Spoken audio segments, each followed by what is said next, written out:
क्या आप एक कमाऊ व्यक्ति हैं? अपने परिवार के लिए मेहनत कर कर, कड़ी मेहनत कर कर पैसा कमाते हैं। तो हमारा जो ये डिस्कशन है आपके लिए बहुत बहुत इम्पोर्टेंट होने वाला है। और मैं चाहूँगा कि इस वीडियो को आप बहुत ध्यान से सुनिए, समझिए, और अगर आपके कोई भी प्रश्न है तो आप हमें कमेंट बॉक्स में मेंशन करिएगा। मैं यथासंभव प्रयास करूंगा कि आपकी हर बात का जवाब प्रॉपर दे पाऊँ। मैं जब अपने फाइनेंशियल कार्य को करता हूँ तो बहुत सारे परिवारों से डिस्कशन होती है, बहुत सारे परिवारों से मिलना होता है। एक परिवार का केस आपसे डिस्कस करूँगा। अ, आज से लगभग 21-22 साल पहले एक परिवार ने 1 करोड़ रुपया सम एश्योर का 1 करोड़ रुपए सम एश्योर का बीमे का पॉलिसी लिया।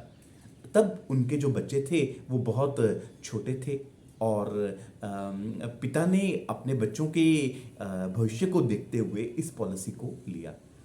और समय रहते रहते बच्चे पढ़ाई करने लगे, बड़े हुए, अच्छा कमाने लग गए और सेटल हो गए। बच्चों की शादियां भी हो गई, और ड्यू द कोर्स वो पॉलिसी का प्रीमियम भी जा रहा था। 1 करोड़ रुपए बीमे की पॉलिसी का प्रीमियम भी जा रहा था। जो हस्बैंड थे वो अपनी बेटी से बहुत बहुत प्यार करते थे, तो लव सिक उन्होंने अपने अपनी बच्ची को इस पॉलिसी का नॉमिनी बनाया हुआ था। अब समय रहते रहते बच्चे बड़े हो गए, सेटल हो गए, बच्चे की शादी भी हो गई।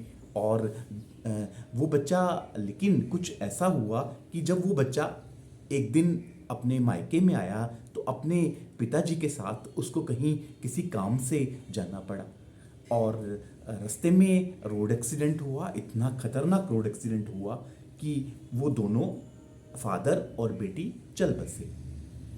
और अब बारी आती है एलआईसी की क्लेम सेटलमेंट की। अब मेरा आपसे एक प्रश्न ये है कि जो एलआईसी की पॉलिसी 1 करोड़ रुपए की थी, अब तक प्रीमियम भरते भरते, बोनस करते करते वो पॉलिसी लगभग लगभग 2.25 करोड़ रुपए की हो गई है।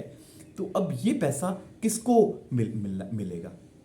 आपको क्या लगता है? क्या ये पैसा बच्चे की मदर को मिलेगा, या बच्चे के वाइफ को मिलेगा? आपको क्या लगता है? नॉमिनेशन एक बहुत बहुत इंपॉर्टेंट है, और नॉमिनी के अंदर बहुत सारे परिवर्तन आए हैं। क्या आप ये जानते हैं?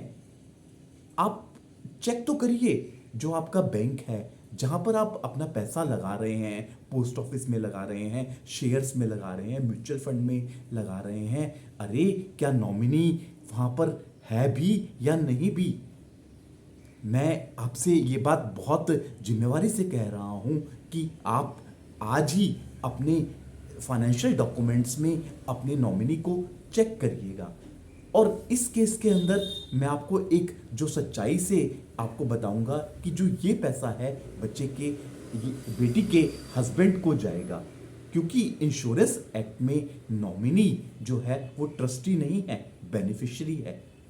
तो क्या आपने अपनी पॉलिसी का नॉमिनेशन चेक किया? क्या ये प्रॉपर है? क्या ये सही है? और सबसे इंपॉर्टेंट बात, क्या नॉमिनी का जो नाम दिया गया है वो डॉक्यूमेंट, उसके पास जो आईडी है वो प्रॉपर है, ताकि आपको अपनी मेहनत का पैसा लेने में कहीं भी प्रॉब्लम ना आए। और अगर आपको इस विषय में कुछ भी जानकारी चाहिए, कोई असेस करना चाहते हैं, तो आप बिना झिझक के नीचे कमेंट में मैंने अपना लिंक दिया हुआ है, आप हमें कनेक्ट करिए, समझिए, और इस एस्पेक्ट को बहुत इंपॉर्टेंट, बहुत महत्व से समझिएगा।